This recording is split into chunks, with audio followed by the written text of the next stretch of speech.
Je veux prêcher la parole. Très important. J'ai un bon message.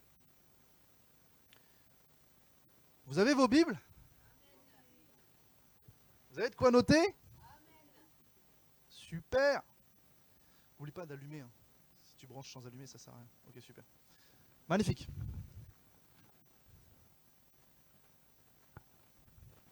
La Shekinah. J'ai un bon message à vous apporter quand même parce que c'est très important et je vous ai dit que ce sera des clés à comprendre pour déverrouiller beaucoup de choses. Ok? Prenons Matthieu, chapitre 6, verset 10.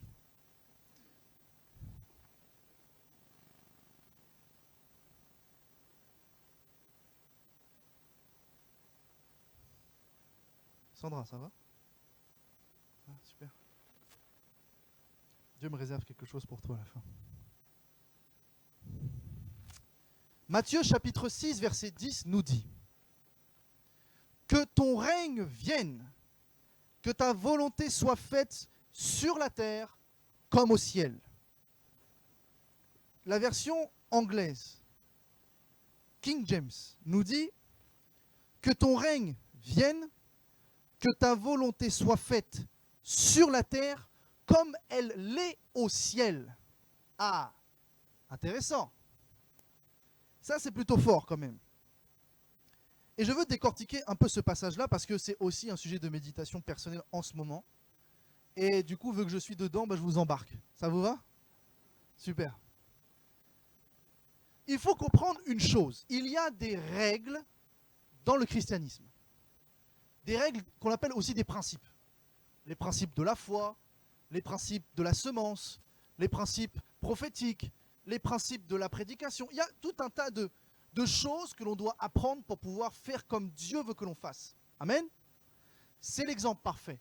Et il nous a donné un exemple afin que nous, hommes, faits de chair, d'esprit, d'eau, de tout ce que vous voulez, nous puissions, par la parole de Dieu, nous imprégner de ce qu'il nous demande de faire et que nous puissions aussi le faire comme il veut que nous le fassions. Parce que si on le fait sans modèle, on va faire tout et n'importe quoi. C'est déjà ce qui se passe. On ne va pas se mentir. Même avec l'exemple, à cause de la chair, à cause des problèmes de doctrine, à cause des divergences d'opinion, à cause de la volonté de l'homme et non de Dieu, on se retrouve à avoir des divergences. On se retrouve à avoir tout un tas de choses qui est prêché sur la toile, Internet, et donc du coup, on ne sait plus après trop où mettre la tête, parce qu'on entend tout et n'importe quoi. Bah alors, faites attention à vos téléphones, quand même, histoire de... Le verset est très fort. Que ton règne vienne, que ta volonté soit faite sur la terre comme au ciel. Il y a deux sens. Le premier sens, c'est qu'il faut que la volonté de Dieu se fasse sur la terre et aussi dans le ciel. Mais la version anglaise de King James, qui est une version de la parole qui se rapproche le plus de l'original, parce qu'après il y a des traductions, vous le savez, nous dit quoi? Que ta volonté soit faite sur la terre comme elle l'est au ciel. Ça veut dire quoi? Ça veut dire que ce qui domine et ce qui règne dans le ciel doit aussi dominer et régner sur terre. Pourquoi? Parce qu'il est dit que ton règne vienne. Il vient d'où? Le règne n'est pas venu de la terre pour aller au ciel. Il est venu du ciel pour venir sur la terre. Ce qui veut dire que ce qui règne dans le ciel doit régner sur terre. C'est pourquoi Christ est venu sur la terre. Et lorsqu'on lui a demandé où est le royaume de Dieu, il a dit, il est déjà parmi vous. Parce que Christ est venu régner par son message, par sa présence, par son onction et par ce qu'il a fait, il a imposé la seigneurie de son royaume. Que ton règne vienne. Très important. C'est quoi le règne? C'est quoi le règne de Dieu? C'est quoi l'expression pour dire qu'il règne? Un règne ne peut pas exister s'il n'a pas tous les paramètres et tous les mécanismes qui permettent le règne. Pour avoir un règne, il faut déjà un endroit sur qui régner. Ou sur quoi? Premier point. Sur quoi?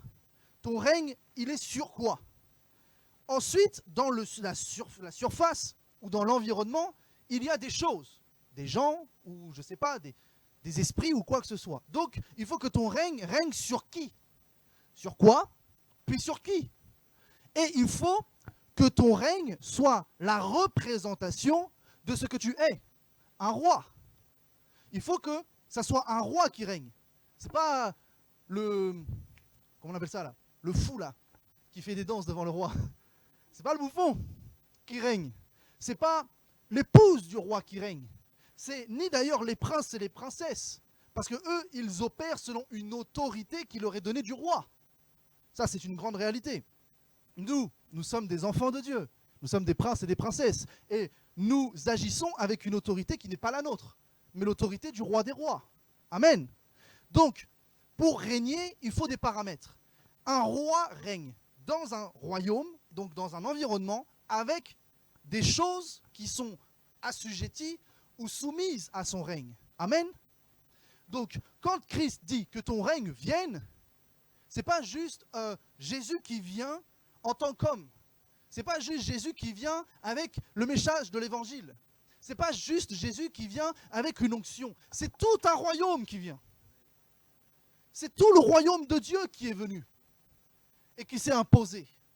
Afin que la Bible s'accomplisse lorsqu'il est écrit « Quand tu recevras l'Esprit de Dieu, le Seigneur te donne le royaume. » Comment ça, il me donne le royaume? Oui, parce que lorsque tu reçois Christ, tu reçois le règne.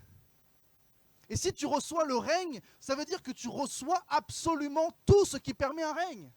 Tu reçois un environnement sur quoi régner, tu reçois une délégation sur qui régner, et tu agis selon l'autorité du roi. Donc tu règnes. Donc tu peux régner en Christ, parce que le royaume de Dieu est en toi. Pourquoi je dis ça? Parce qu'en tant qu'enfant de Dieu, nous devons savoir où est-ce que nous tournons notre regard. Lorsque l'on tourne notre regard pour chercher Dieu, beaucoup de personnes font quelque chose de mauvais. Permettez-moi de vous le dire. Bien sûr qu'il y a le réflexe. On dit que Dieu est en haut. Cherchez premièrement le royaume des cieux et sa justice. Cherchez et affectionnez-vous aux choses d'en haut. Mais les choses d'en haut sont-elles vraiment en haut? C'est ça la question. Est-ce qu'elles sont vraiment en haut? Donc, beaucoup de personnes cherchent Dieu en s'attendant à quelqu'un qui est dans le ciel, hors de la planète. Quelqu'un qui est dans le système solaire, limite. Et Dieu, et puis il parle comme si il parlait avec un interphone. Ou un mégaphone. Pareil. Donc, on doit bien comprendre que le réflexe de chercher quelque chose venant d'en haut, ce n'est pas vraiment quelque chose qui vient d'en haut. Parce que le haut est déjà venu. Et le déjà venu, il est en toi. Donc lorsque tu cherches Dieu, ne cherche pas Dieu comme s'il était dans un endroit inaccessible, en haut. Le en haut, c'est autre chose. Malgré que ça soit dit en haut, ça se passe en toi. Parce que Christ en toi, l'espérance de la gloire. C'est pourquoi tu dois comprendre deux choses. Il y a dans la Bible deux symbolismes qui sont très forts. On parlera de la terre et du ciel. Et la terre et le ciel représentent plein de choses. Ce n'est pas parce qu'il est écrit terre que l'on parle de la planète Terre. Je vais commencer à vous donner des exemples. Lorsqu'il est question de terre et ciel, il est bien question de cette terre physique et du ciel. Mais dans le ciel, est-ce que tu savais déjà qu'il y avait 3 cieux? Donc déjà, on parle de quel ciel? On peut en parler de plusieurs. On peut parler du ciel que tu vois là, le ciel bleu, le ciel de la couche de l'atmosphère, pardon. Voilà. On peut parler de ce premier ciel-là. On peut parler du deuxième ciel, qui est les astres, le soleil. Et on peut parler du troisième ciel, qui est le lieu de résidence du royaume de Dieu pour lequel nous avons destination lorsque le Seigneur viendra nous chercher. Ce qu'il faut comprendre aussi, et ce qui est assez intéressant, c'est que le ciel et la terre, c'est aussi taché de ton esprit. C'est aussi toi en tant qu'homme et toi en tant qu'esprit. C'est aussi le monde naturel et le monde spirituel. Ah, il y a plein de choses du coup qu'on pourrait découvrir. Donc quand il est question de réconcilier le ciel et la terre, il est question de réconcilier le mode de transaction qui existe entre le ciel et la terre, et on va en venir après, mais aussi la réconciliation entre l'homme chair que tu es et l'homme esprit que tu es. Parce que lorsque tu reçois Christ, ce n'est pas ton corps qui est ressuscité, c'est ton esprit. Lorsque tu reçois le Saint-Esprit, l'esprit de vie vient donner la vie à ton esprit. Et il vient vivre dans ton esprit, afin que tu sois en communion avec l'Esprit de Dieu. Ce qui sous-entend quoi? Qu'il y a une réconciliation qui s'est faite à cet instant. Tu as été pardonné de tes péchés. Tu as été réconcilié avec le Père. Ce que tu étais en tant qu'être charnel est devenu un être spirituel. Tu es devenu conscient de ton esprit. Tu es devenu conscient que l'Esprit de Dieu vient vivre en toi. Et il y a une réconciliation entre l'esprit et la chair, afin que tu ne sois plus un homme conduit selon la chair, mais un homme conduit selon l'esprit. Amen. Et ça, c'est très important.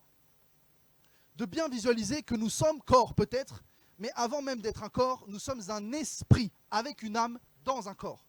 Tout comme mon corps peut prendre une voiture pour conduire, et bien le corps, c'est le véhicule de mon esprit. Parce que lorsque je reçois Christ, je ne reçois pas Jésus en tant que chair. Je rejoins le Saint-Esprit. Le Saint-Esprit vient vivre en moi. Et je deviens le temple du Saint-Esprit. Et ça, c'est quelque chose de très fort. C'est une réconciliation entre le ciel et la terre. C'est une réconciliation avec ton esprit. Amen. Très important. C'est aussi une ouverture à la dimension spirituelle. Parce qu'à partir du moment où tu prends conscience que celui qui vient vivre en toi, c'est l'Esprit de Dieu. Car là où est l'Esprit du Seigneur, là est la liberté. C'est l'Esprit de Dieu qui vient vivre en toi. Et lorsque l'Esprit vient vivre en toi, il t'ouvre le champ des possibles dans une dimension spirituelle. Et tu peux peut-être découvrir maintenant la zone de la dimension spirituelle. Peut-être que tu n'étais pas chrétien, mais tu avais déjà accès à certaines dimensions spirituelles qu'on appelle des choses occultes. Tu pouvais peut-être être conscient qu'il y avait déjà des transactions, des choses qui se passaient dans le monde de l'esprit, alors que tu n'étais pas avec Christ. Et ce sont des choses occultes. Mais techniquement parlant, si tu n'as aucune connaissance du monde spirituel et que tu vis ta vie normale, et que tu rencontres Christ, tout de suite, il te donne accès à une dimension spirituelle. Parce qu'il est esprit. Donc quand la Bible dit que ton règne vienne sur la terre comme au ciel, c'est aussi que Christ domine dans ta vie, mais aussi dans ton esprit. Qu'il domine dans ta vie, mais dans ta vie spirituelle. Ah, très important. Parce qu'on peut avoir une vie qui s'apparenterait à une vie spirituelle par des actes. Mais est-ce que la vie spirituelle ne se contente que d'actes? Est-ce que prier, c'est que parler? C'est que ouvrir la bouche? Est-ce que jeûner, c'est que jeûner de nutriments? Il y a plein de choses qui sont spirituelles et qui ne sont pas manifestées par des actes. Mais les actes accompagnent ou déclenchent des fois des choses spirituelles. Lorsque je prie, j'active quelque chose dans le monde de l'esprit, même si je ne le vois pas. Mais des fois, lorsque je ne prie pas, ça ne veut pas dire que je ne vois pas. Intéressant, non? Je peux être en train de marcher et paf, j'ai une vision. Le Seigneur me montre quelque chose, me fait sentir quelque chose. Je passe à côté de quelqu'un et whoop, je sens quelque chose. Je sens quelque chose sur cette personne-là. Je sens une souffrance, je sens quelque chose. Est-ce que j'étais dans une démarche d'avoir un acte physique où, je ne sais pas, je marchais comme ça dans la rue? Non. J'étais juste peut-être en train de me balader. Et d'un seul coup, mon esprit capte quelque chose. Mon esprit sent quelque chose. Parce que nous sommes fusionnés avec le spirituel et le physique. Nous sommes peut-être trop conscients de notre corps plus que de notre esprit. Nous sommes des êtres spirituels dans un corps. Et il faut apprendre à enclencher cette dimension. Évidemment, ça s'enclenche par la prière. Évidemment, ça s'enclenche par le jeûne. Mais ça s'enclenche aussi par un principe que je vais vous expliquer aujourd'hui. Ça s'enclenche par un principe qui est assez intéressant, auquel vous ne soupçonnez pas. Vous savez, je vais être franc, je peux même aller un peu plus loin, parce que je sais que vous êtes des hommes et des femmes qui ont une maturité. Vous savez, la dimension prophétique, le fait de prophétiser sur la vie des gens, de ne pas connaître quelqu'un et d'un seul coup, paf, tu dis quelque chose, tu dis, il n'y a que Dieu qui peut me parler. Et même la personne dit, mais je ne le connais pas, il ne pouvait pas savoir ça. Comment 1, 2. Comment on fait? Ah, ça c'est un grand secret. Hein. Beaucoup de gens viennent nous voir, les prophètes. Comment tu fais pour voir? Comment tu fais pour avoir des visions? Comment tu fais pour avoir des songes? Comment tu fais pour entendre des choses sur la vie de la personne? Et 99% des prophètes vous diront, prie, jeûne. Prie, jeûne. En gros, ça veut dire, je te dis. Clairement, ça veut dire, je ne te dirai pas. C'est pas grave. C'est pas grave. On va chercher tout seul. Et nous avons besoin de personnes qui nous le disent. Mais j'aurais posé cette question. Qui l'a dit à Élie? Qui l'a dit à Élie? Qui a appris à Élie à être un prophète? Parce que Élie a appris à Élisée. Mais qui a appris à Élie? Dieu lui-même. Bien sûr, seul avec Dieu, ça prendra plus de temps que si quelqu'un qui a passé le temps avec Dieu te le dit. Mais ce n'est pas impossible. C'est pas impossible. Tu peux réussir à avoir les clés nécessaires pour le bon fonctionnement de ta vie. Tu peux réussir en cherchant dans la parole de Dieu, en cherchant l'onction du Saint-Esprit, en cherchant par la consécration et la dévotion, tu peux chercher et trouver les clés qui répondront aux besoins de ta vie. Avoir des mentors, des pères spirituels, des gens qui peuvent te faire gagner du temps. Amen, c'est bien. Mais s'ils ne donnent pas, ça ne t'empêchera jamais de creuser.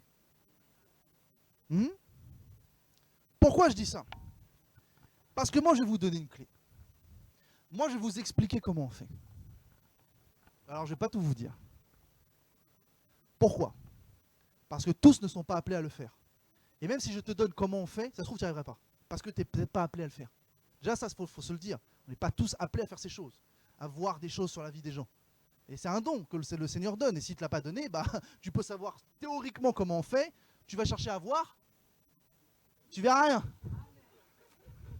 Tu verras que le mur est devant toi. Tu peux chercher, hein. Tu vas ouvrir les yeux comme ça. Tu verras rien. C'est Dieu qui donne. Mais en tout cas, il y a une chose qui est vraie, c'est que dans la dimension de ton esprit, tu peux activer des choses. Et le meilleur moyen d'activer des choses, c'est de comprendre la clé que je vais vous donner. C'est de maîtriser son ciel. Maîtriser son ciel. Parce que oui, tu maîtrises peut-être à moitié ta vie terrestre. Tu gères tes enfants, tu gères ton foyer, tu gères ta famille, tu gères ton travail, tu gères certaines choses dans le cadre de ta vie terrestre. Tu pries, tu jeûnes, tu te consacres, tu demandes, tu reçois, tu demandes, tu ne reçois pas. Tu dis, aujourd'hui, qu'est-ce qui n'a pas marché?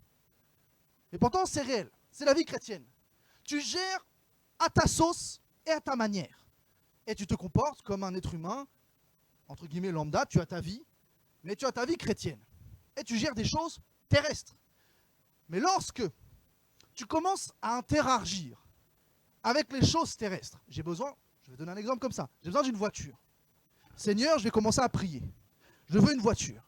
Donne-moi une voiture. J'ai besoin. T'as besoin d'une voiture? Dieu va te la donner. Ça peut tomber comme ça. J'ai senti direct. J'ai senti l'Esprit de Dieu me dire que je ne sais pas comment tu vas réussir à l'avoir, mais cette voiture va tomber dans ta vie. Cette voiture va venir très vite. Je ne sais pas qu'est-ce qui va se déverrouiller, mais il y a quelque chose qui va se déverrouiller pour que tu aies la voiture. Tu vois, tu es en train de gérer des choses financières? Ah, je vois plus loin que toi. Je vois plus loin que toi. Ok. Pour l'instant, ah, t'as vu comment c'est gênant. Moi j'aime ça. Tu vois là, cette position-là, elle est forte. Parce que tu es au milieu. Tu es dans une transition. Je te vois quitter des problèmes. Je te vois quitter des problèmes d'argent pour rentrer dans une prospérité. Tu avais beaucoup de problèmes d'argent derrière toi. Beaucoup de choses qui te liaient, qui te gardaient. Même ça te souciait. Je te vois même tous les soirs, tous les matins, poum, poum, poum, tu réfléchis. Tu penses à l'argent, tu penses à les problèmes. Tu avais des dettes? Ouais, ok. Tu avais des dettes. Et tu es en train de les régler. Parce que Dieu est en train de stabiliser ta vie. Tu confirmes?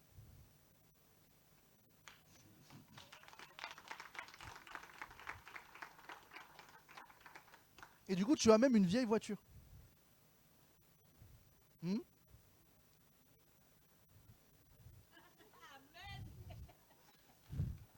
Du coup, là, tu es sans voiture. C'est un homme de Dieu. Hein. C'est un homme de Dieu maintenant. Je ne sais pas quand ni comment, mais Dieu va t'enrôler dans quelque chose de plus grand. Tu vas servir Dieu. Et tu vas en confondre beaucoup. Tu vas confondre beaucoup de personnes. Mais je vois que, ok, il a beaucoup stabilisé ta vie. Hein? Il a apporté une stabilité forte dans ta vie maintenant. Ok. Il t'a même apporté une stabilité sentimentale.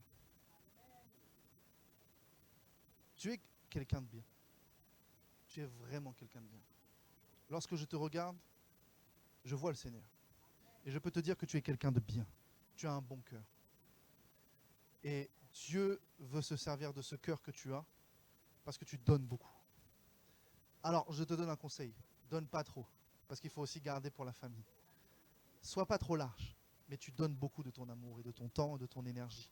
Tu lui as apporté beaucoup. Dieu t'a béni avec cet homme. Et aujourd'hui, tu n'as plus de voiture. J'ai vu une vieille voiture. Une toute vieille voiture. Un truc tout petit. Ouais.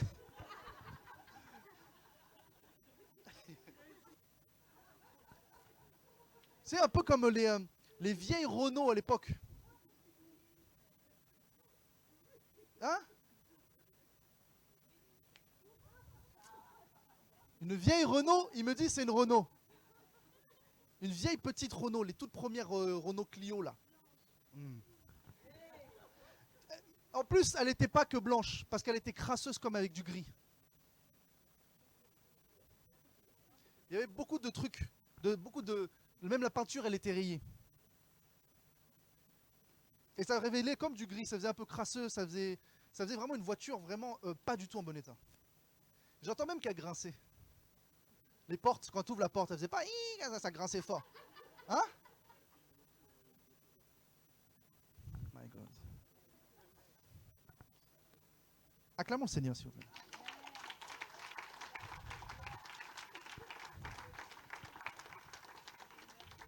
Dieu va changer ta vie. Dieu va changer votre vie. J'en étais où? Maîtriser son ciel. Ah, il y en a qui suivent. Hein. Super. Jean, chapitre 6, versets 38 et 40. Jusqu'à 40.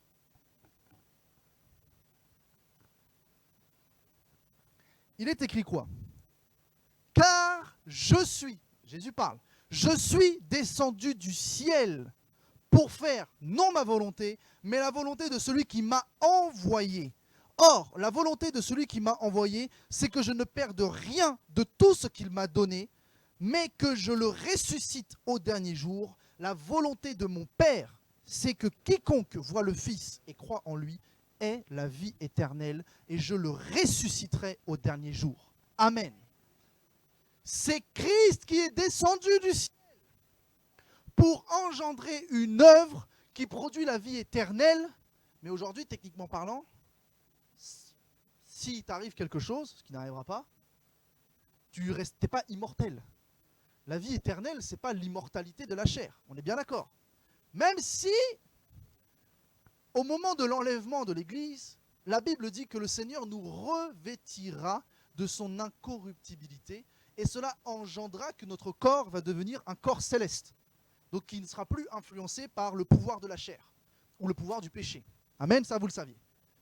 Tout ça pour dire que c'est le ciel, du ciel, qui est passé, le royaume, et qui s'est posé sur terre. Ce qui veut dire que le monde dans lequel on est un monde de transactions.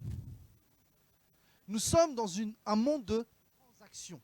Et nous avons des transactions dites horizontales et des transactions dites verticales. Pourquoi? Lorsque tu as besoin de quelque chose de terrestre, ta transaction, elle est dans le terrestre, elle est dans l'horizontal. Mais lorsque tu as besoin de quelque chose qui se situe dans le céleste, ta transaction n'est plus dans l'horizontal, elle est dans le vertical. Et le problème, c'est qu'il y a beaucoup de chrétiens qui veulent des choses célestes en continuant de prier dans les choses horizontales. Alors que leur mode de prière doit changer et doit devenir un mode de prière vertical. Je vous donne un exemple.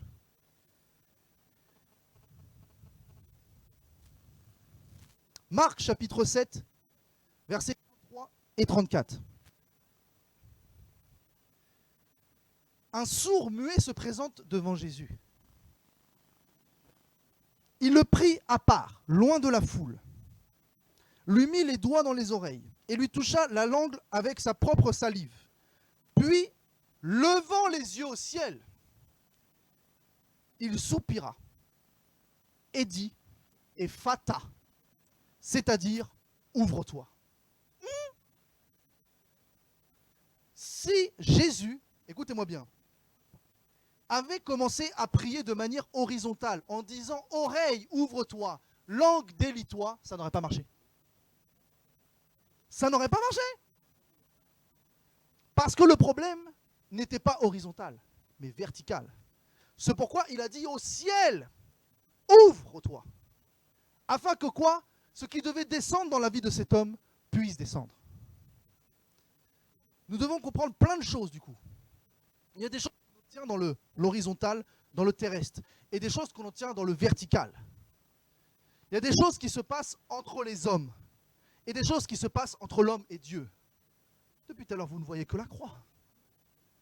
C'est la croix.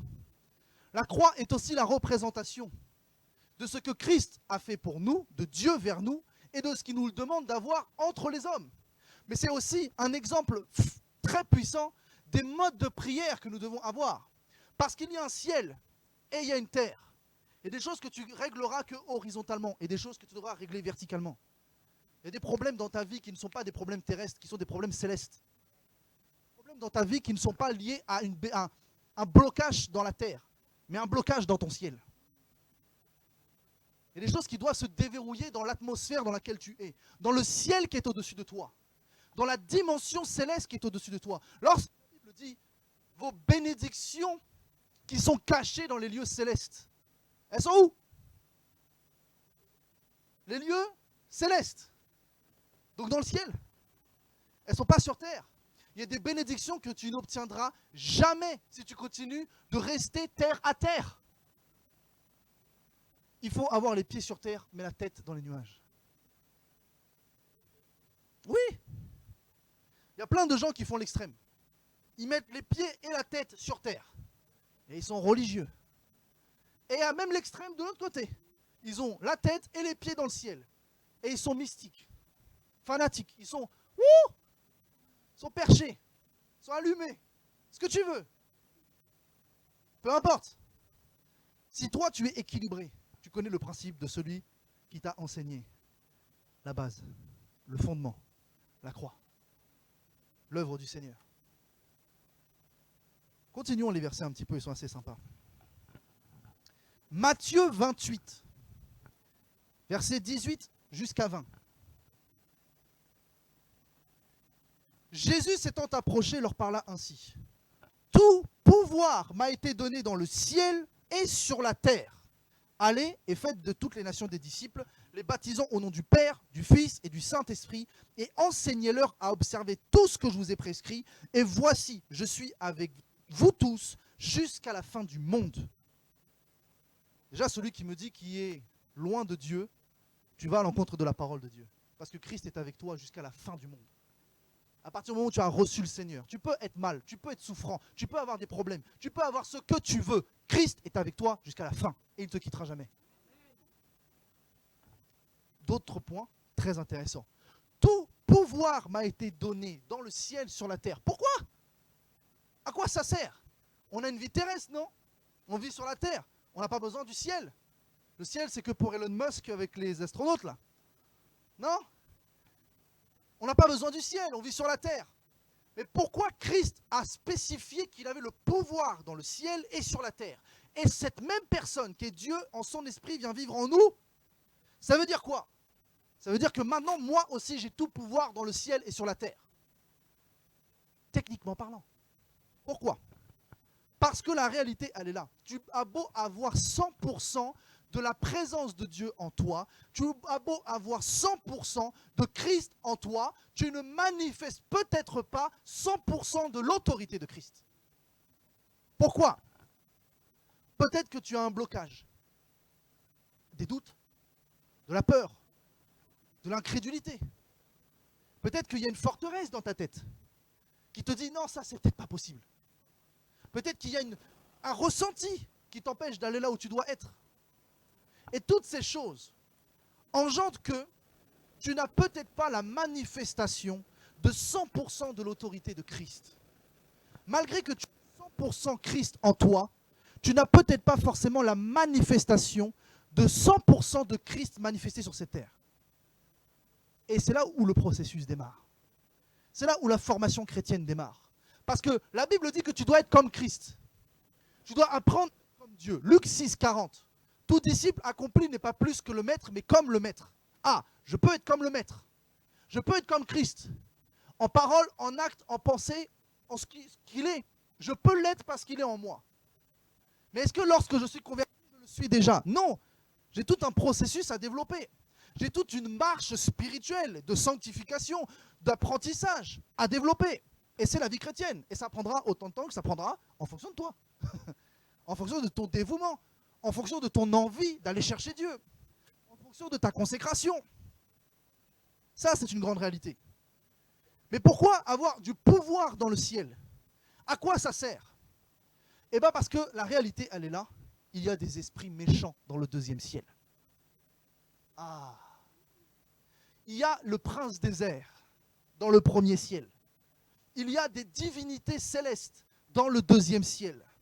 Lorsque Satan et un tiers des anges se sont rebellés et qu'ils ont été chassés du royaume de Dieu. Le royaume, c'est le troisième ciel. Ils sont forcément allés quelque part. Ils sont allés où? Dans le deuxième. Ils ont pris possession du deuxième ciel. Ils ont bâti des forteresses. Et alors, ils viennent faire quoi? Barrage. Parce que toi, tu as besoin de recevoir quoi? Des bénédictions cachées dans les lieux célestes. Ils sont où? Dans le royaume de Dieu. Mais entre toi qui es sur le ciel 1, sur la terre, et Dieu, avec les bénédictions qui se placent dans le troisième ciel, dans le deuxième ciel, tu as tous les mauvais là. Ils font quoi, eux?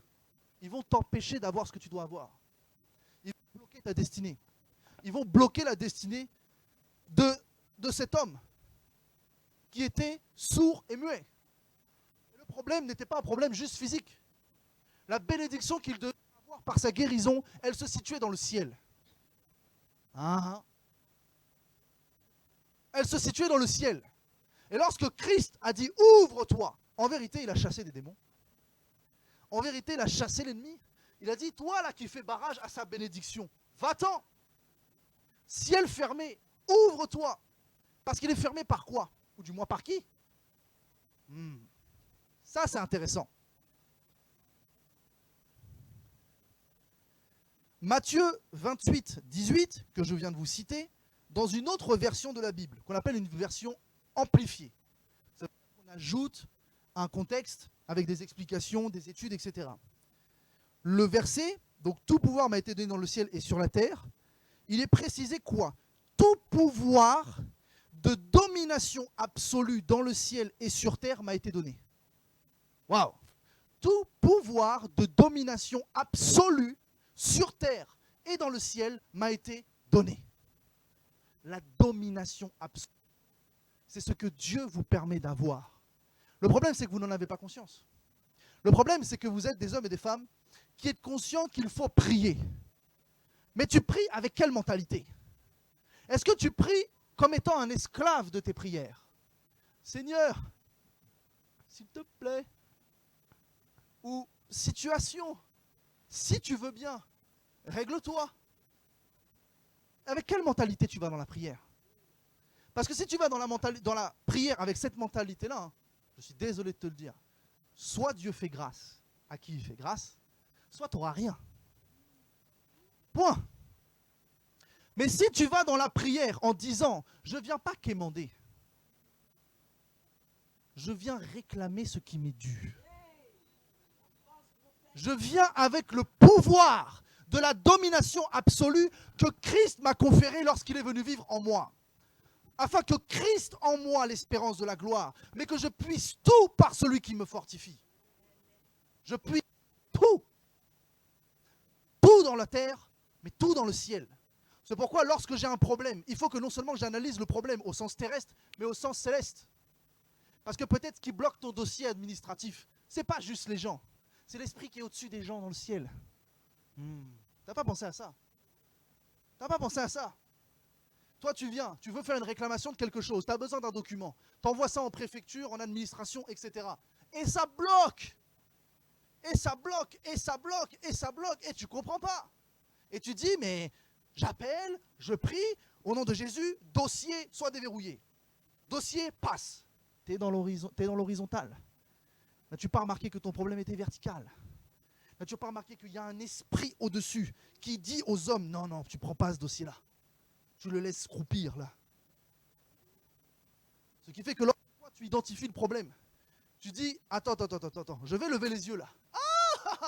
Toi, quitte mon problème. Quitte ce dossier-là. Et d'un seul coup, tu vois que ça apparaît. La réalité, elle est là. Nous avons une dimension de transaction. Tout est en train de transiter. Je dois être plus comme Christ. Mais comment faire pour être plus comme Christ? Il faut que je le laisse être en moi ce que lui veut être. Je ne peux pas être plus comme Christ si je ne laisse pas Christ prendre la place. Ce qui veut dire que c'est une transaction. Je dois laisser Christ sortir de moi. Je dois laisser la lumière sortir de moi. Je dois laisser le goût du sel sortir de moi. Je dois laisser la bonne odeur de Jésus-Christ sortir de moi. Tu dois être en transaction avec ton environnement, mais n'oublie pas la transaction qu'il y a entre toi et le ciel. Parce qu'il y a des anges dans le ciel. Parce qu'il y a des divinités dans le ciel. Parce qu'il y a des principautés et des dominations dans le ciel. Vous croyez qu'ils sont sur terre? Lorsqu'on parle d'esprits territoriaux, vous croyez qu'ils sont sur le territoire? Non, non, ils ne sont pas physiquement sur le territoire. Ils gouvernent le territoire en le surplombant. Ils sont positionnés au-dessus de la zone physique dans laquelle tu te trouves. C'est pourquoi lorsque tu es dans une ville bizarre, ça descend du dessus sur ta vie. Ça ne sort pas d'en bas. Ça ne monte pas à toi. Tu sors et pouf, tu es écrasé. Tu es écrasé, tu as des migraines, tu as mal à la tête. Ça descend, ça t'écrase. Tu te dis, ah, la ville là, elle n'est pas bien. Elle est polluée. Mais pourquoi? Parce que tu es rentré sous l'esprit. Et lorsque tu rentres dans une ville, lorsque tu rentres chez toi, est-ce que vous trouvez ça normal d'avoir ce genre de sensation chez soi? Chez moi, c'est chez moi. Là où je suis, là est Dieu. C'est pourquoi lorsque je rentre chez moi, au-dessus là, c'est le ciel ouvert. Ça doit être le ciel ouvert. Votre chez vous ne doit pas être conditionné par l'environnement de votre ville. Votre chez vous, ça doit être le havre de paix, n'est-ce pas? Votre chez vous, c'est un lieu où par la prière, vous avez dit « Eh ciel, ouvre-toi » Parce que lorsque je rentrais chez moi, je vais à la rencontre de mon Dieu, il n'y a rien qui fera barrage. Il n'y a rien qui fera barrage. Si je dois avoir... Vous savez, des fois, vous n'avez pas d'expérience avec le Saint-Esprit parce que votre ciel est fermé. Vous êtes là à la recherche de l'expérience. Visitation, onction, présence d'ange, vision, songe, et vous n'avez rien de tout ça, parce que votre ciel est fermé. Votre ciel est fermé. La transaction qui doit avoir lieu entre ce que Dieu décide de déverser sur vous et ce que vous êtes prêt à recevoir, c'est fermé. C'est pourquoi la clé que je vous donne, elle est là. Comment on active le prophétique? Comment on active le ciel? Comment on ouvre le ciel? Ce n'est pas juste la parole. C'est la conscience. C'est la conscience. Ton problème, c'est ta conscience. Est-ce que tu crois que pour voir sur la vie de quelqu'un, j'ai besoin de mettre en place tout un tas de rituels ou de choses pour réussir à voir? J'ai juste besoin d'être conscient que je suis un prophète de Dieu. Et lorsque je commence à activer ça dans mon esprit, il y a quelque chose qui se passe. Et c'est comme si mes yeux spirituels s'ouvraient. Et je me mets à voir des choses. Et ça se travaille. Ce qui fait que ce que vous voyez aujourd'hui, dans 10 ans, peut-être que ça sera mieux. Par la foi. Amen. Même dans 1 an, on ne va pas aller aussi loin. Tout ça, c'est un processus. C'est un travail. Tout se base dans la conscience. Si tu es conscient d'un seul coup que ton environnement, c'est plus que la terre qui t'environne, mais c'est aussi le ciel qui te surplombe, tu vas commencer à faire bouger les choses. Tu vas commencer à faire bouger les choses. Et tu vas commencer à voir que des fois, les problèmes que tu ressens ou que tu vois ne sont pas que des problèmes physiques et matériels ou dits horizontales. Ce sont des problèmes qui sont liés dans le vertical. Il y a des esprits qui viennent et qui viennent bloquer ton ciel, qui viennent verrouiller ton étoile, qui viennent te priver de l'éclat. Te priver de la beauté de ce que tu peux être. Ils viennent cacher ton étoile. Ils viennent comme un vieux nuage et ils t'empêchent d'être visible. Ils t'empêchent d'être vu. Ils t'empêchent d'être remarqué. Ils t'empêchent d'avoir des opportunités. Parce qu'ils te rendent aveugle aux yeux de la société. Ils te rendent aveugle aux yeux de ton église. Ils te rendent aveugle dans les dons et les talents que tu as. Et tu es enfermé, cloisonné. Et tu n'as même pas remarqué que ça venait du ciel. Tu n'as même pas remarqué que ça, ce n'était pas juste les gens qui ont décidé d'eux, mais dans le ciel, il se passe quelque chose qui interfère. Il se passe quelque chose qui paralyse. Il se passe quelque chose qui te rend aveugle. Lorsqu'il y a une éclipse solaire, ça se passe où? Et c'est quoi l'éclipse? C'est la lune qui vient cacher le soleil. Le soleil, c'est qui? Le soleil levant, c'est Jésus. Et lorsque toi, tu as Christ en toi, la parole de Dieu nous enseigne, et ce sera peut-être un autre sujet, tu as une étoile. Et il y a des choses qui vont vouloir cacher, qui vont vouloir se mettre devant, qui vont vouloir pas qu'on te voie, pas qu'on te ressente, pas que tu puisses exploiter, pas que tu puisses donner. Et tu te sens inutile. Et là, l'ennemi se frotte les mains. Parce qu'il a non seulement envoyé ses sujets dans le ciel pour te camoufler, et maintenant que toi tu te sens plus bactère, c'est sur terre qu'il va venir te lapider. Et il va commencer à venir avec des pensées. Tu es nul, moins que rien, tu n'y arriveras pas, c'est pas pour toi, c'est pas ceci. Et il vient comme ça. Et des fois on arrive à dire, ok non, accusateur, je te chasse, je refuse, je paralyse, je neutralise. Et tu commences à bombarder. Et tu te dis, je fais quelque chose de bien. Oui, mais ta situation ne change pas. Où est le problème? Tu n'as pas dégagé ceux qui sont dans le ciel. Très important. Le ciel et la terre, c'est une zone de transaction. Et je vais vous donner des exemples. Jean chapitre 6, versets 32-33. Jésus leur dit, en vérité, je vous le dis, Moïse ne vous a pas donné le pain du ciel, mais mon Père vous donne le vrai pain du ciel, car le pain de Dieu, c'est celui qui descend du ciel et qui donne la vie au monde. Intéressant. Intéressant de voir que la notion de transaction entre le ciel et la terre est basée sur la nutrition. Basée sur l'explication de quelque chose qui est à consommer. Parce que lorsque tu comprends réellement que quand tu reçois le Seigneur dans ta vie, tu as reçu ce que le Seigneur dit, le corps et le sang. N'est-ce pas? C'est par son corps et son sang qui a coulé que tu as pu être lavé, purifié, sanctifié et que tu as pu recevoir l'Esprit de Dieu. Amen. Ça, c'est une grande réalité. Mais ce qui est intéressant, c'est qu'on connotera aussi le Seigneur qui est venu du ciel comme étant le pain de vie, celui qui donne la vie. Pourquoi? Arrête-toi de manger, on va voir si tu vas vivre. Tu vas peut-être tenir 30 jours. Allez, si tu es chaud. 40, c'était vraiment dans l'esprit. Mais arrête-toi de manger et tu meurs. Arrête-toi de consommer la présence de Dieu et tu vas mourir. C'est pourquoi tu dois comprendre qu'il y a eu une transaction. Lorsque Dieu a voulu te donner la vie, il t'a nourri. Il t'a donné à manger, à consommer la vie. Et en plus, il te dit quoi? Parce que techniquement parlant, le pain de vie pourrait être limité. C'est un morceau de pain. Mais le Seigneur dit non seulement je t'ai donné la vie, mais en abondance. Ce qui fait que lorsque tu resteras toujours accroché à la vie de Christ, tu ne manqueras jamais de la vie. Parce qu'il y a l'abondance qui est attachée. Mais pour pouvoir vivre l'abondance, as-tu compris que l'abondance ne se cache pas dans le ciel, sur terre, dans l'horizontale? L'abondance ne se cache pas dans les choses terrestres. L'abondance ne se cache pas dans les choses physiques. L'abondance ne se cache pas dans les biens matériels. L'abondance se cache dans le... Parce que la Bible dit, cherchez premièrement le royaume des cieux. Et ces choses terrestres vous seront données en abondance. Alléluia. Elle est là la réalité. Elle est là la réalité. Tu dois comprendre qu'il y a des choses que tu obtiendras lorsque tu décideras de dégager ton ciel.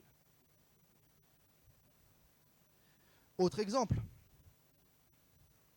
Même le temps dans lequel nous sommes est basé sur quelque chose qui se passe dans le ciel. Genèse chapitre 1 verset 15. Les luminaires. Le soleil, la lune, afin de donner les époques, les temps et les saisons. Même la notion du temps. La transaction temporelle se passe dans le ciel. Lorsque la Bible dit racheter le temps, est-ce que tu vas racheter le temps de ta montre, l'IS? Est-ce que tu peux revenir dans le passé? Le temps chronos. Est-ce que tu peux racheter ce temps-là? Est-ce que tu peux rajeunir? Ça serait bien, hein? Tu ne peux pas racheter le temps de la montre. Le temps qui est passé, mais il y a un temps que tu peux racheter. Donc du coup, ce n'est pas le temps terrestre, c'est le temps du ciel. C'est le temps kairos, le temps de la volonté de Dieu, qui se situe où? Dans le... Merci. Tu peux arracher des choses.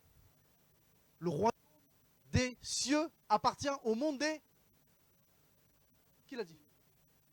Violent. Ah, donc quand je rachète le temps, j'y vais avec violence. Lorsque je décide, parce que ça c'est quelque chose qu'il faut comprendre, lorsque tu dois commencer à t'attaquer au ciel, tu ne peux pas t'attaquer au ciel de la même manière que tu t'attaques aux choses de la terre. Lorsque tu t'attaques aux choses du ciel, il faut y aller avec violence. Il faut y aller avec violence. Parce que aller chercher les choses du ciel, racheter le temps appartient au monde des violents. Il faut y aller avec violence. C'est quelque chose qu'on arrache. C'est quelque chose qu'on saisit, c'est quelque chose que l'on prend. C'est un dû. Et des fois même, on dit que le voleur vous a volé. Il l'a logé où? Parce que le diable qui vole, lorsqu'il vole, il ne va pas garder sur lui. Imaginez le cambrioleur qui doit absolument garder tout ce qu'il a cambriolé sur le dos. Il ne peut pas. Il va l'entreposer. Même le diable a des entrepôts. Si Dieu, parce que sachez une chose, Satan n'a rien inventé. Il a tout copié.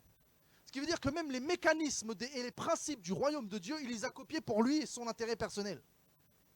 Si Dieu a réservé dans le ciel des entrepôts ou des lieux, qu'on appelle des lieux célestes, avec des bénédictions qui sont pour vous, Satan, lorsqu'il te vole, il va aussi les entreposer. Et lorsque toi, tu dois aller récupérer ce que l'ennemi t'a volé, il faut que tu saches où il est. Ah. Parce que juste dire, hé, je réclame ce que tu m'as volé. Bah ouais, mais quoi? Qu'est-ce que je t'ai volé? Ah bah, je sais plus trop. Du coup, parce que le monde des transactions, c'est un monde de loi. Hein. La parole répond à la parole. Les mots répondent aux mots. Visualiser. Une fois, j'ai une vision comme ça. Parce que je disais, Seigneur, les bénédictions dans les lieux célestes, là, c'est bien. C'est cool. Et ça se passe comment? On voit ça comment? On explique ça comment? Et j'ai une vision claire. Je dis, ah, pas mal. Et lorsque j'ai eu cette vision, j'ai vu des entrepôts dans le ciel avec des grandes portes un peu en métal, tout ça, cadenassées. Et j'ai dit, waouh! Donc, en fait, il y a des entrepôts partout, mes bénédictions sont là, mais elles sont cadenassées. Et tout de suite, je pose la question à Dieu. Et je lui dis, mais est-ce qu'elles sont cadenassées parce que l'ennemi les a cadenassées? Et il me dit non. Parce que là, on n'est pas dans le deuxième ciel. Là, on est dans mon ciel à moi. Là, on est dans ma zone à moi. Et c'est cadenassé. Comment expliquer que Dieu verrouille des choses? Dieu n'a rien verrouillé. C'est juste qu'il y a des choses que tu peux obtenir en fonction de ce que tu demandes. En fonction de ta maturité, en fonction de ton temps, en fonction de ton élévation. Il y a des choses qui se déverrouilleront tout seul parce que tu as juste grandi. Et Dieu dit, c'est le temps pour toi d'avoir ceci. Et il te donne. Mais il y a des choses que tu n'auras jamais si tu ne vas pas les chercher. Et alors du coup, je dis, bah, comment on enlève ces cadenas? Et le Seigneur, il me montre le cadenas. Et lorsque je regarde le cadenas, vous savez ce que je vois? Je vois une technologie incroyable. Comme dans les films de science-fiction. Ils veulent déverrouiller un coffre-fort. Et ils parlent comme ça. Bonjour. Reconnaissance vocale. J'ai dit reconnaissance vocale. J'ai dit, ah. Donc les cadenas répondent à ma voix. Il me dit non, à ma parole. J'ai dit, je dis ça, c'est pas mal. Ça veut dire que les cadenas se déverrouillent avec la voix, mais la parole de Dieu. Mais qu'est-ce que compose une parole? Un langage. Le cadenas là répondra à un mot spécifique de la parole de Dieu. C'est pourquoi lorsque la Bible dit et que vous demandez et que vous ne recevez pas, c'est que vous demandez mal. Comment ça je peux mal demander? Il n'y a pas plus simple que de demander besoin de ça, je te le demande. Mais tu n'utilises pas le langage qui fait que le cœur s'ouvre. Nous avons besoin de la connaissance de Dieu. Deutéronome, chapitre 30, verset 19. Je prends aujourd'hui à témoin contre vous le ciel et la terre. J'ai mis devant toi la vie et la mort, la bénédiction et la malédiction. Choisis la vie afin que tu vives, toi et ta postérité. Ah! Le ciel, je prends à témoin le ciel et la terre. Mais je ne pourrais pas prendre à témoin le ciel et la terre si le ciel et la terre n'étaient pas composés d'individus qui sont capables de témoigner. Vous avez entendu ça? Si la terre était vide, on ne prendrait pas la terre à témoin. Si le ciel était vide, on ne prendrait pas le ciel à témoin. Si on les prend à témoin, c'est parce qu'il y a des gens qui peuvent témoigner. Même dans le royaume de Dieu, il y a ce qu'on appelle la nuée des témoins. Assez intéressant de voir dans le ciel et la terre. Il y a toute une image, toute une représentation. J'ai mis devant toi la vie et la mort. Dans le ciel et sur la terre, tu peux avoir la vie et la mort. Dans le ciel et sur la terre, tu peux avoir la bénédiction et la malédiction. Choisis la vie afin que tu vives, toi et ta postérité. La réalité, elle est là. Tu peux être béni sur terre, mais maudit dans le ciel. Et l'inverse. Dieu veut te bénir, mais sur terre, il y a des malédictions qui sont sur ta vie. Ça commence à être intéressant, non? Ça devient intéressant. Et il faut comprendre une chose. Avant d'aller même plus loin, regardez, Genèse 28. Genèse 28, verset 12. Il eut un songe, et voici une échelle était appuyée sur la terre, et son sommet touchait le ciel. Et voici les anges de Dieu montaient et descendaient par cette échelle. Transaction, même des anges. Même les anges sont en transaction entre le ciel et la terre. Ils montent et ils descendent. À plus forte raison. À plus forte raison. Tu dois comprendre qu'il y a des choses qui t'appartiennent, qui sont dans le ciel et qui sont verrouillées. Et tu dois être dans une transaction. Et tu dois déverrouiller l'échelle. Tu dois déverrouiller l'intervention des anges. Tu dois déverrouiller la manifestation de Christ. Tu dois déverrouiller ce qui est bloqué. Amen. Maintenant, on va aller un peu plus loin. Parce que si on parle d'échelle, je suis en train de vous bombarder, hein, mais ça fait du bien. Et si on parle d'échelle, est-ce que vous avez déjà vu une échelle qui fait des virages? Ce serait très chaud de monter dessus. Niveau stabilité, bon. Vous ne voyez jamais des échelles faire des virages. Une échelle, c'est une ligne droite. On va aller un peu plus loin. Est-ce que je peux aller dans ce que je vais dire? Je peux vraiment? Je peux vraiment?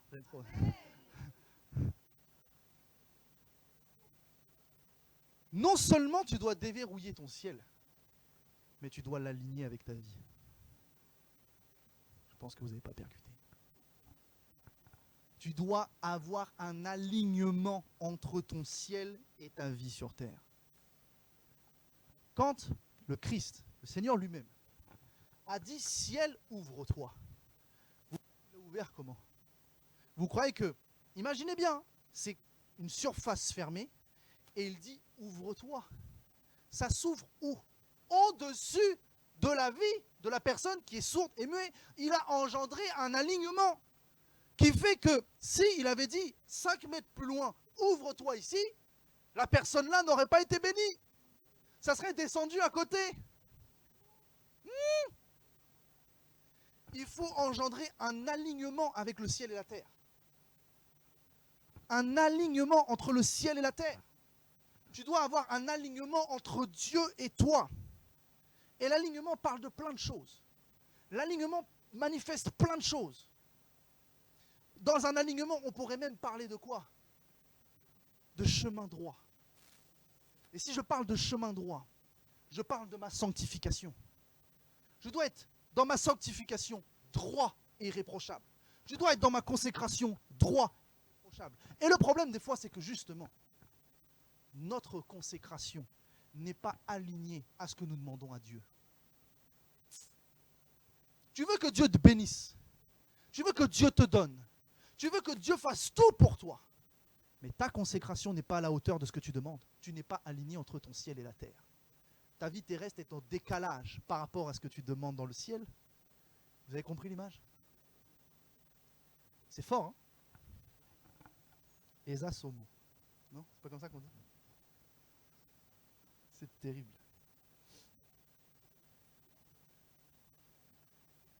Et là, on va aller pour clôturer sur ça.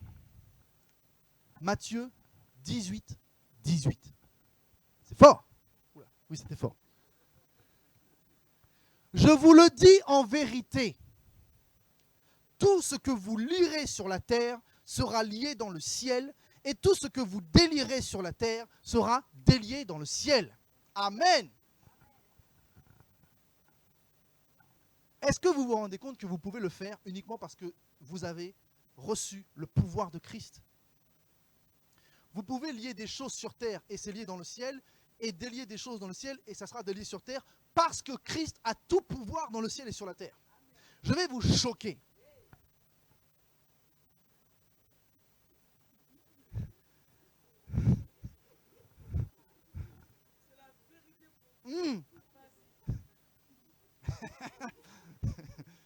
Continue de me faire sauter comme ça. Il est dit quoi? Non, pardon. Je vais vous donner un témoignage. Un témoignage qui va vous choquer. Hein. Un témoignage qui va peut-être vous bouleverser, peut-être. Est-ce que vous connaissez l'archibishop Benson Idahosa? Un grand homme de Dieu qu'il était, père du réveil au Nigeria. Quand il est arrivé dans le pays, il y avait 75% de musulmans. Quand il est mort, il y avait 95% de chrétiens. Imaginez l'ampleur de ce ministère-là. Il a engendré des enfants spirituels qui sont tous les plus grands aujourd'hui que nous voyons en Afrique. David Oyedepo, Tibi Joshua, Pasteur Chris Oyakilome, et ainsi de suite. Et nous voyons quoi qu'à un moment, il nous dit dans son témoignage. Il avait les clés du pays. Ce qui veut dire que Dieu est un Dieu qui gouverne, parce qu'il y a un royaume, donc il y a des gouverneurs. Et il peut te confier une responsabilité. Il te donne une clé, une autorité sur un secteur, une région, peu importe. Lui, il avait carrément la clé du pays.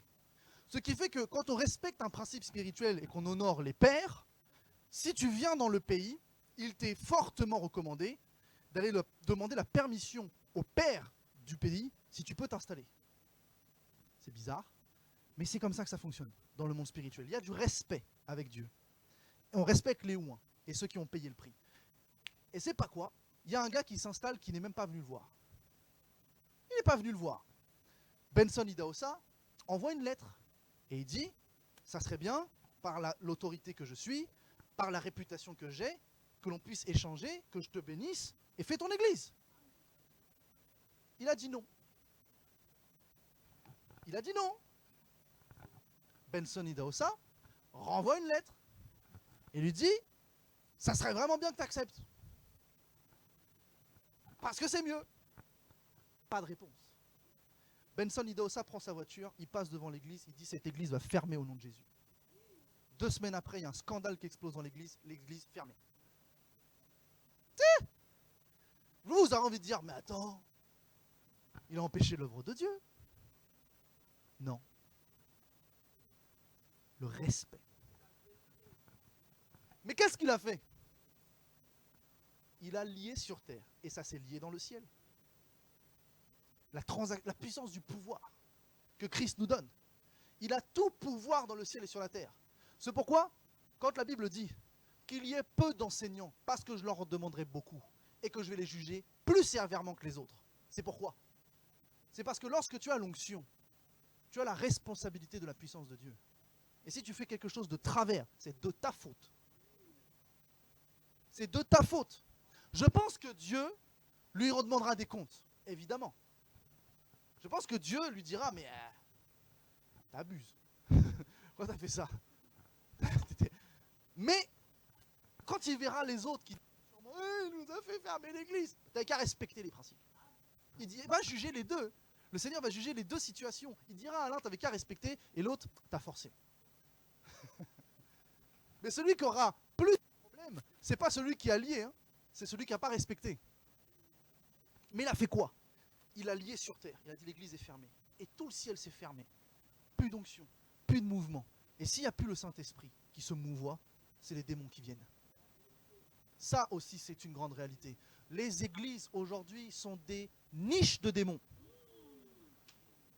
Des niches à des esprits mauvais. Pourquoi? Parce qu'il n'y a pas celui qui les chasse. Le Saint-Esprit.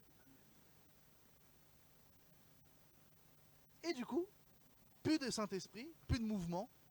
C'est la place à tout et n'importe quoi. Et il se passe forcément des mauvaises choses. Le verset amplifié de Matthieu 18 nous dit quelque chose d'incroyable.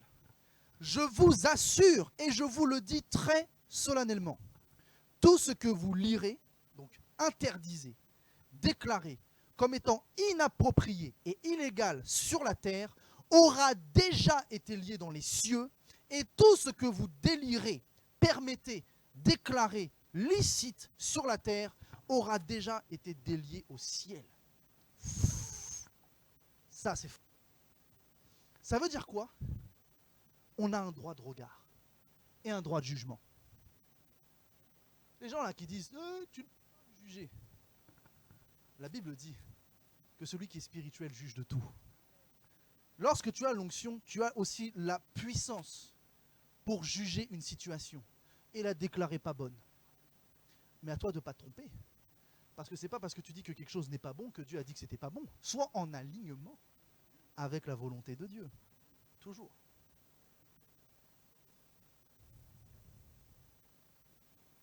Ça, je peux passer. Ah, je finis sur 2 versets. Colossiens chapitre 1, verset 16 et verset 20. Car en lui, en Christ, ont été créées toutes les choses qui sont dans les cieux et sur la terre, les visibles et les invisibles, trône, dignité, domination, autorité, tout a été créé par lui et pour lui. Ça, c'est fort. dans les cieux et sur la terre. Et juste après, les visibles et les invisibles. C'est quoi l'invisible? Le monde spirituel. C'est quoi le visible? Le monde terrestre. Donc le ciel, c'est ton monde spirituel à toi. C'est le monde spirituel auquel tu as part.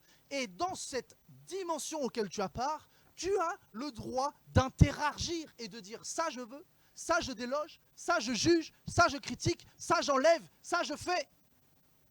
C'est ça être enfant de Dieu. Être responsable. Être enfant de Dieu, c'est pas juste dire ok, j'ai ma petite vie de prière, j'ai la grâce du Seigneur et je me contente de ça. La vraie vie du chrétien, c'est quelqu'un qui est conscient qu'il a des responsabilités sur cette terre et des responsabilités spirituelles. Parce que quand Christ te dit allez prêcher la bonne nouvelle, voici ta responsabilité. Qu'est-ce que tu veux de plus? Tu veux quoi de plus comme responsabilité? À part le fait de respecter ce que Christ a demandé, d'aller annoncer l'évangile. Allez prêcher à toutes les nations et faites des nations des disciples. Ouh! Faites des nations des disciples. Verset 20 de Colossiens chapitre 1. Il a voulu par lui réconcilier tout avec lui-même, tant ce qui est sur la terre que ce qui est dans les cieux, en faisant la paix par lui, par le sang et sa croix. C'est fort. Réconcilier tout. Lorsque tu reçois le Seigneur, c'est ce que je vous disais tout à l'heure, tu as aussi la réconciliation entre ton ciel et ta vie terrestre. Tu as l'ouverture à ta vie spirituelle. Et le diable viendra beaucoup plus te voler dans ta vie spirituelle que dans ta vie physique. Sache-le. Les choses physiques, il viendra voler peut-être des choses qui sont attraites à ton corps ou à tes biens matériels. Mais dans le spirituel, Satan peut te voler ta destinée. Dans le ciel, Satan peut te voler ton étoile. Et tu ne brilles plus. Et tu n'existes même presque plus. Tu arrives à l'église, on te... Oh bah t'es là aujourd'hui. Attends, je suis venu tous les dimanches. D'accord. C'est des grandes réalités. Satan, dans le ciel, il va voler des destinées. Il va voler des bénédictions qui peut-être devaient tomber sur une famille entière. Et ça, c'est très important. Comprenez que vous avez besoin non seulement de déverrouiller votre ciel quand il y a des problèmes que vous ne comprenez pas, mais en plus de le déverrouiller, il faut être aligné. Parce que si tu déverrouilles à droite, bah le mieux c'est que tu te mettes dessous. Parce qu'une source qui coule, il faut être dessous. Si Jésus fait jaillir des eaux de son sein ici, c'est là que tu dois être, pas ailleurs. C'est pourquoi hier j'écoutais un prophète, j'écoutais un homme de Dieu, il a dit quelque chose qui m'a touché. J'ai dit waouh. J'écoutais son prêche et il disait quoi? Dieu est un Dieu de mouvement. Mais ne t'accroche pas au mouvement, accroche-toi à Dieu. Parce que Dieu peut aller à gauche. Et toi tu te dis, ah bah si Dieu allait à gauche, il va rester à gauche. Et tu t'assois à gauche. Et au moment où tu t'es assis, Dieu est parti à droite. Et là tu te dis, mais je ne comprends plus. J'étais dans le mouvement de Dieu. Oui, mais le mouvement ne s'arrête jamais. Sinon c'est plus un mouvement. Donc être dans le mouvement de Dieu, oui, mais accroché à Dieu, pas au mouvement. C'est pourquoi il y a eu des réveils spirituels. Et les gens se sont assis dans le réveil et ils ont dit c'est comme ça qu'on fait. Et quand d'autres ont fait différemment avec Dieu, ils ont dit non, ça c'est pas Dieu. Ils n'ont pas suivi le mouvement. Ils n'ont pas suivi Dieu. Ils se sont arrêtés dans un mouvement. Ça c'est très important. Ce qui veut dire qu'il faut être quoi? Aligné avec Dieu. Dans ton ciel, si ça s'ouvre à droite, va à droite. Si ton opportunité s'ouvre à droite, va à droite. Ne crois pas qu'elle va revenir à gauche plus loin. Va à droite. Suis Dieu. Aligne-toi avec ton ciel. Ouvre ton ciel. Bénis ton ciel. Chasse toutes les pollutions dans ton ciel. Amen. Acclamons le Seigneur pour la parole.